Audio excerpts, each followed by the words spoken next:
Okay. So, do we have the rope? Yeah, I got it. What about the kindling? Yeah. Yeah. Do we have the flashlight? Maybe. Okay, flashlight. Marshmallows. Gotta have those.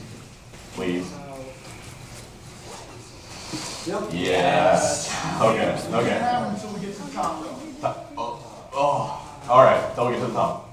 What about the compass? On it. Well, Matt, you had one job. Yeah. Okay. Sorry. All right. All right. So, when you're preparing for a trip, or maybe like a vacation, there's a lot of things that you have to pack, or things that you have to take caution for. Maybe there's something that's going to happen, and you need to be prepared for that. Like, for instance, personally when I was packing for camp, there was a large checklist I was going down of that things I needed to bring for camp. I also had my mom to help me, because sometimes you just need a mom. She's always there, that's always good. And I've been here since Friday. I've needed a lot of clothes, because I'm also going to be here longer than most of you guys. So I've had to prepare and make sure that I have enough clothes for all of this. That's something I definitely have to take into consideration, because no one wants to run out of clothes. The next thing, I mean, just like for all the activities that we do here, I had to make sure I brought the equipment that I needed, and I was prepared to do my best at those things. So I needed the equipment that could help me do my best at what we did. To keep clean, because you need to be clean, all of you. I brought things like deodorant, toothbrush, toothpaste, soap to take a shower, and I hope the rest of my cabin did, especially because I don't want to smell like cabin this year. I'm tired of that. I want to get a nice rest. I brought bed sheets, a blanket, some pillows. And while I was packing, I was checking again, just to make sure I had everything. I didn't want to forget anything. And when I was satisfied, when I thought I had everything, I checked one more time just to make sure, because I get it from my dad. He doesn't know. And so, throughout this process though, I was also getting excited. I was looking at this stuff, and I was getting excited at another year for a prospectful, great year of camp. And I can tell you what, every other staff, every counselor, the kitchen workers, I'm sure even you guys, are all excited. These staff have been planning for months. They have been working so hard to make this one of the best weeks in a week that it could be. They've been working hard for you guys. They want this experience to be great for you.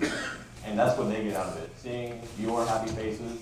And they come here to continue their relationship with God, to make a relationship with you, and help you build a relationship with God.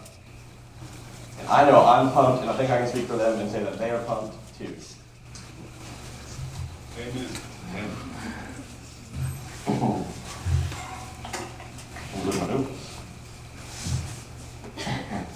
So, as I packed my shoes, I got excited again for the sports we'd be playing here. When I packed my pillow, I got excited for the hours of sleep I may or may not be getting. But in Genesis chapter 2, or chapter 22, one of those, chapter 22 verses 1 and 2 says this. Sometime later, God tested Abraham. He said to him, "Abraham." "Here I am," he replied.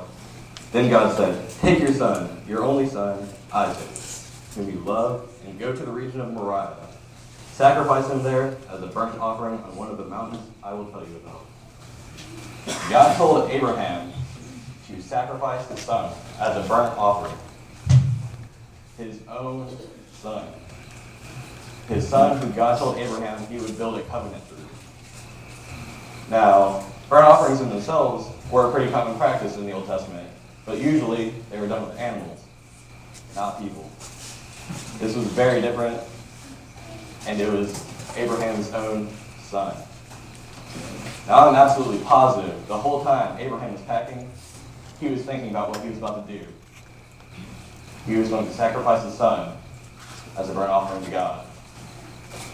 But with his faith and trust in God, Abraham continued in his packing and preparing for this long and hard journey.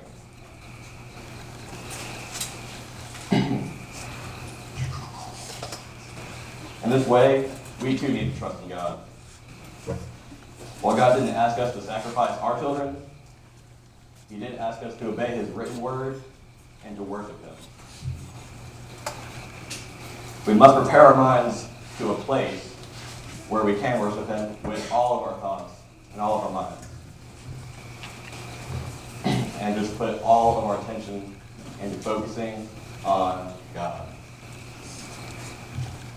In this way, we must prepare ourselves for the journey that is worshiping God in all of his glory.